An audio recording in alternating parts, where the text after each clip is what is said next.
Salam sejahtera Malaysia, terima kasih kerana menonton video-video dalam channel ini. Sebelum kita mula, jangan lupa untuk tekan tombol subscribe, share, like dan komen. Let's go! Salam sejahtera dan salam perpaduan kepada seluruh rakyat Malaysia. Berita panas malam ini bertajuk Skandal Opkom, SPRM teliti unsur kesalahan rasuah.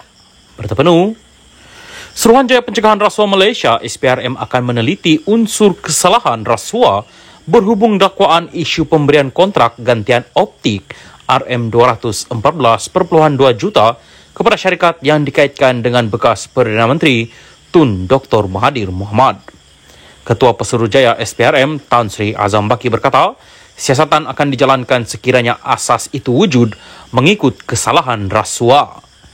Bagaimanapun beliau berkata ketika ini pihaknya masih tidak mempunyai maklumat lanjut berhubung perkara itu. Kemarin, BH melaporkan Datuk Seri Anwar Ibrahim mendakwa Telekom Malaysia Berhad Telekom mengeluarkan surat untuk meminta kebenaran mengadakan rundingan terus dengan Opkom Sendirian Berhad Opkom bagi pembekalan kabel fiber optik bernilai RM214.2 juta ringgit. Surat berkenaan dikeluarkan kepada Kementerian Keuangan pada 15 September 2003 yang mana Perdana Menteri dan Menteri Keuangan ketika itu adalah Dr. Mahathir, manakala anak ketiganya Datuk Seri Mukhlis adalah pengarah Opkom. Menerusi pembelaan terhadap saman difailkan Dr. Mahathir, Perdana Menteri berkata, Telekom adalah syarikat berkaitan kerajaan JLC yang mana Menteri Keuangan diperbadankan MKD memegang satu saham khas yang memberikan MKD kuasa untuk menolak keputusan lembaga dan pemegang saham lain. Beliau berkata, MKD pada masa itu berada di bawah kawalan dan arahan Dr. Mahathir yang juga Perdana Menteri dan Menteri Keuangan. Dalam perkembangan lain, Azam menegaskan suspek kes pengubahan wang haram berkaitan perlombongan haram meninggal dunia di hospital dan bukannya dalam bangunan SPRM. Beliau berkata, dakwaan lelaki itu maut dalam lokap SPRM harus diperbetulkan kerana ia bukan satu kenyataan yang tepat. Ia harus dijelaskan dia meninggal di hospital. Dia adalah seorang daripada suspek kita dan apabila dia nampak sakit tempoh hari, kita bawa dia ke hospital dan dia meninggal di hospital. Penjelasan dakwaan meninggal di lokap perlu diperbetulkan. Sebelum ini juga, saya katakan akan serahkan kepada polis untuk siasat. Saya hari ini beritahu apabila ditanya oleh anda, pemberita, dan bukan untuk masuk campur, katanya. Berhubung siasatan dalaman yang akan dijalankan SPRM, Azam menjelaskan siasatan akan dijalankan polis terlebih dahulu. Salam sejahtera dan salam perpaduan kepada seluruh rakyat Malaysia. Berita panas malam ini bertajuk dakwaan aset UMNO RM100 bilion hilang. Tun M, dua bekas menteri digesa beri penjelasan. Berita penuh, Veteran UMNO menggesa Tun Dr. Mahathir Mohamad bersama dua bekas Menteri Keuangan memberi penjelasan berkaitan dakwaan kehilangan aset UMNO dikatakan bernilai RM100 bilion. Penjelasan bekas Perdana Menteri yang juga bekas Presiden UMNO itu bersama Tun Daim Zainuddin yang juga bekas Bendahari Parti selain Tan Sri Nor Mohamed Yaakob menurut veteran UMNO perlu kerana rakyat khususnya ahli parti itu berhak tahu cerita sebenar. Menerusi satu kenyataan, Setiausaha Agong Veteran UMNO, Datuk Mustafa Yaakob, berkata dakwaan itu adalah sesuatu yang serius dan melibatkan dana besar serta membabitkan kepentingan awam. Saya kira orang ramai, khususnya ahli UMNO, perlu diberi penjelasan oleh tiga bekas pemimpin ini. Bagi saya, ini sesuatu yang serius dan melibatkan dana yang besar, membabitkan kepentingan awam, apatah lagi jumlahnya begitu besar, katanya. Mustafa merujuk dakwaan pengendali laman blog Malaysia Today, Raja Petra Kamarudin, kononnya wujud pertelegahan di antara ketiga-tiga bekas pemimpin itu berhubung isu aset berkenaan. Sudah pasti dakwaan Raja Petra ini sesuatu yang serius. Sekaligus, perlukan penjelasan tiga bekas pemimpin UMNO ini kerana isu berlaku ketika era Dr. Mahathir menjadi Perdana Menteri, katanya.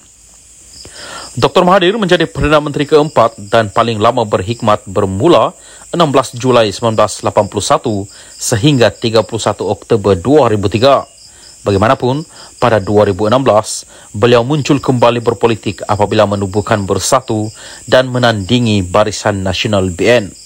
Pada 2018, dalam satu kejutan politik, Bersatu bersama parti-parti sekutunya melalui gabungan Pakatan Harapan PH memenangi pilihan raya umum ke-14 dan pada usia 93 tahun, Dr. Mahathir kembali menerjui negara sebagai Perdana Menteri ke-7. Daim pula menjadi Bendahari Agung UMNO antara 1984 hingga 1999 dan juga Bendahari BN. Beliau dilantik sebagai Menteri Keuangan pada Julai 1984 oleh Dr. Mahathir sebelum melepaskan jawatan itu pada Mac 15, 1991. Pada 1998, Daim kembali sebagai Menteri Tugas-Tugas Khas bagi menangani krisis ekonomi negara yang semakin memuncak. Pada Januari 1999, beliau dilantik semula sebagai Menteri Keuangan selepas penyandang jawatan Datuk Seri Anwar Ibrahim dipecat daripada Kabinet. Beliau kemudian meletak jawatan sebagai Menteri Keuangan pada 31 Mei 2001. Nur Mohammed pernah berkhidmat di Bank Negara Malaysia BNM dari 1968 hingga 1994 sebelum dilantik oleh Dr. Mahathir sebagai anggota jawatan kuasa kecil menangani krisis ekonomi negara pada 1998. Pada Mei 15, 2000, beliau dilantik sebagai penasihat khas ekonomi kepada Perdana Menteri dan 2 tahun kemudian dilantik sebagai pengarah Khazanah Nasional sebelum menjadi senator dan dilantik menjadi Menteri Keuangan 2 dari 2004 hingga 9 April 2009. Nur Mohammed bertanding pilihan raya umum 2008 atas tiket Barisan Nasional BN dan menang di kerusi Parlimen Tasik Glugo. Sesulan penstrukturan semula Kabinet pada April 2009, beliau dilantik Menteri di Jabatan Perdana Menteri menerjui unit perancang ekonomi dan unit kerjasama awam dan swasta sehingga 2013. Sementara itu, Mustafa berkata, pihak berkuasa berkaitan lain khususnya Suruhanjaya Pencegahan Rasuah Malaysia SPRM juga wajar menyiasat dakwaan sama kerana ia satu tuduhan yang serius.